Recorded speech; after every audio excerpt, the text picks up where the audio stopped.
I'm Sissi Goh, and today I'm at this very pretty reservoir called McRitchie Reservoir. It's built in 1868. It's designed by this engineer called James McRitchie. Now it can provide 4 million gallons of water every day, and it's very famous among both local people and tourists.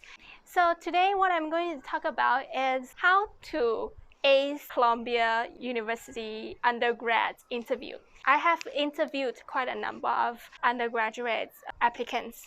So I'll just share with you what are we looking for in the Columbia admission. First of all, the only information we have is this applicant's name and school. So we don't really have any other information other than these two. And the reason is that the purpose of interview is for us to form an impression of the applicants without knowing much about your background. Because we know that for you to go to the interview stage, you are having a good result in school.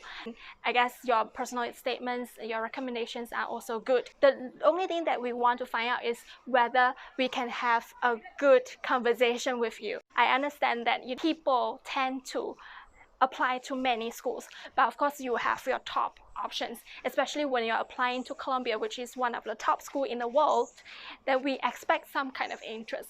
So how do I know whether you are really interested in coming to Columbia? Is that number one, you know what kind of program we offer.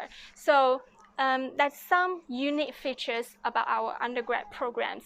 So if you have done a little bit of research, you will know how special it is and why are you a good fit for this program. So during the interview, this is almost a must-ask question. Why do you choose Columbia?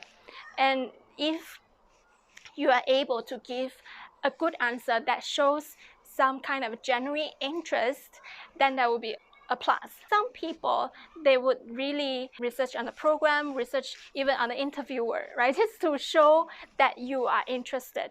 And then also be yourself. I've met quite a number of applicants. They, even before the interview, they were like reading notes about maybe like political system, economical system.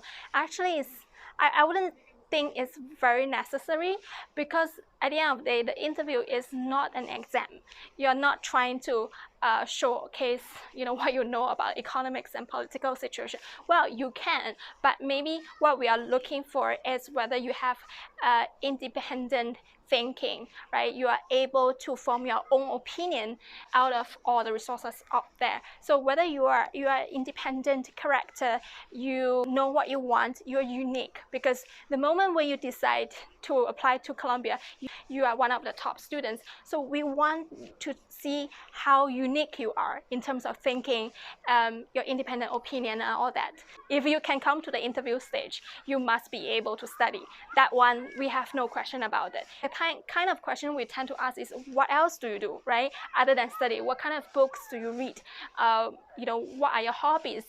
What would you like to achieve? So we want to see a very interesting person, someone who has clear goals. What do you want to contribute? What do you want to do for your own life? So if you are able to show this kind of maturity, I think that's a plus. The admission rate is very, very low. I would say it's lower than 5%. There were many students that I thought they've shown enough curiosity and maturity in terms of what they want to do, but they didn't get into Columbia. But having said that, I think just try your best to ace the interview, and if you're not getting in, it's okay, because the amount of preparation you've done in your own life will lead you somewhere, maybe even better.